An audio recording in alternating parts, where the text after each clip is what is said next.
It's Thursday morning. White உப்புமாவை carrot beans எல்லாம் போட்டு செஞ்சால் சூப்பராக இருக்கும். ஆனால் இன்றைக்கி ரொம்ப சிம்பிளாக செஞ்சாச்சு.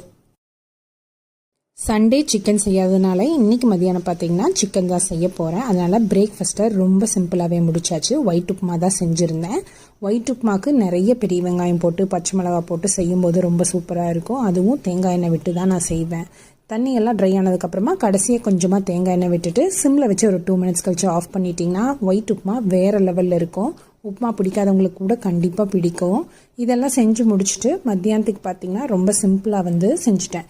சிக்கனு கூட இஞ்சி பூண்டு பேஸ்ட்டு, மிளகாத்தூள், உப்பு இதெல்லாம் போட்டு நல்லா கலந்து வச்சுட்டேன். இது மேரினேட் பண்ணுற மெத்தட் கிடையாது. ஆனால் கொஞ்சம் நேரம் ஊறட்டும், அதோட டேஸ்ட் அதில் இறங்குமே அப்படின்னு சொல்லிட்டு இதெல்லாமே கலந்து வச்சுட்டேன். இது ஒரு சிம்பிளான ஒரு கிரேவி தான். இதை இட்லிக்கு ஒயிட் ரைஸ்க்கு எதுக்கு வேணாலும் நாங்கள் வச்சுக்கலாம். அந்த மாதிரி இது செஞ்சுருந்தேன். இன்றைக்கி நான் இந்த சிக்கன் கிரேவி மண் சட்டியில் தான் தாளித்து விட போகிறேன்.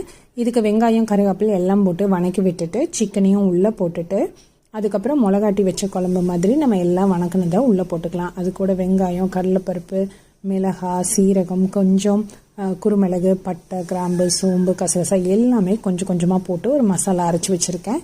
அதையும் உள்ளே சேர்த்திக்க போகிறேன். கலந்து விட்டுட்டு தண்ணி விட்டுக்கணும். வேணும்னா கொஞ்சமாக சிக்கன் மசாலா உள்ளே ஆட் பண்ணிக்குவேன். தண்ணி விட்டுட்டு சிம்மில் வைக்கும்போது இந்த கோழி நல்லா வெந்து வந்துடும். ரொம்ப சூப்பராக சாஃப்டாகவும் இருக்கும். நல்லா டேஸ்டியாகவும் இருக்கும். இதை கொஞ்சம் தண்ணியாட்ட வச்சுக்கிட்டா நீங்கள் இட்லி தோசைக்கெல்லாம் வச்சுக்கலாம். கொஞ்சம் கிரேவியாக வேணால் இன்னும் கொஞ்சம் நேரம் சுண்ட விட்டிங்கன்னா நல்ல கிரேவி ஆயிரும். சூப்பராக இருக்கும். இந்த ஒர்க் பண்ணுற சமயத்தில் நான் இஞ்சி பூண்டு கொஞ்சம் டைம் இருக்கிறப்பெல்லாம் தொளிச்சிட்டு நல்லா அரைச்சி ஒரு கண்டெய்னரில் போட்டு சேவ் பண்ணி வச்சாச்சு. சிம்பிளாக இந்த மாதிரி கிரேவி வச்சிட்டோம்னா நம்மளுக்கு சீக்கிரமாக செஞ்சு முடிச்சிடலாம். மத்தியானத்துக்கு சாப்பிட்டு மீதம் இருக்கிறத நைட் இட்லிக்கும் சாப்பிட்டுக்கலாம். இது சூப்பராக வெந்துருச்சு.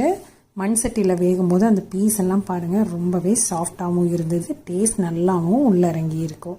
இன்றைக்கி பார்த்தீங்கன்னா சிக்கன் கிரேவி இந்த மாதிரி தான் சிம்பிளாக செஞ்சாச்சு.